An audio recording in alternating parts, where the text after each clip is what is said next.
On In Radio, on YouTube, and now podcasting on iTunes, Pocket Casts, and Omni Studio, I'm James Cridland, the radio futurologist. Back in September, Michael Mason, who's in charge of the Australian ABC's radio division, sent all staff an email detailing the future for the ABC in 2020. It's an email that you should hunt out. It's a good, cogent piece of both future-gazing and strategic planning, and it's one that you might want to read for your own company. One of the stations it covers is RN. Hello, you're with All in the Mind on RN. I'm Lynn Malcolm. Today, a shift in approach to mental health services.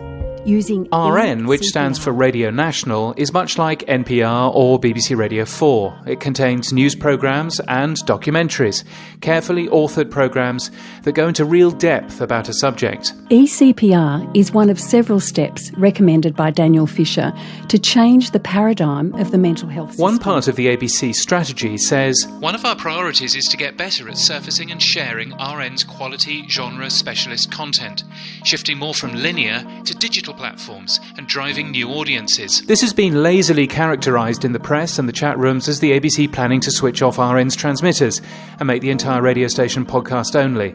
And they're not. Instead, this is a fundamental rethink of making radio content. And it's one that I've been, over the years, quietly calling for. A station like RN or BBC Radio 4 or NPR might have, say, an hour's programme focused on regional farming. On the programme grid, that makes great sense. Fill 57 minutes of output on that stuff each week, off you go. And on the radio, it kind of works. Each week, you can probably sit beside your radio and enjoy that programme, probably with a repeat later on in the week. The difficulty is that an hours-long programme doesn't make for great digital content. Very few people will have time to listen to an hour's worth of on-demand audio, and it really isn't very shareable.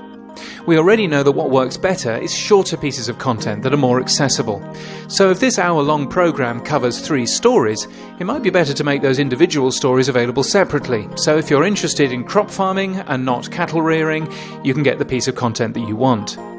This doesn't change much the sound of the radio programme, but it does change the way the programme's put together and how items are built. It means that broadcasters need to think about how individual stories work in isolation, as well as the hour-long programme that gets broadcast. By thinking digital first, or at least digital equal, we can make great radio heard by many, many more people. And isn't that the whole point of what we do? Music for this episode comes from Leo Rosevere's Music for Podcasts, and you can get my weekly newsletter at james.crid.land and get daily media news free at media.info/daily. And until next time, keep listening.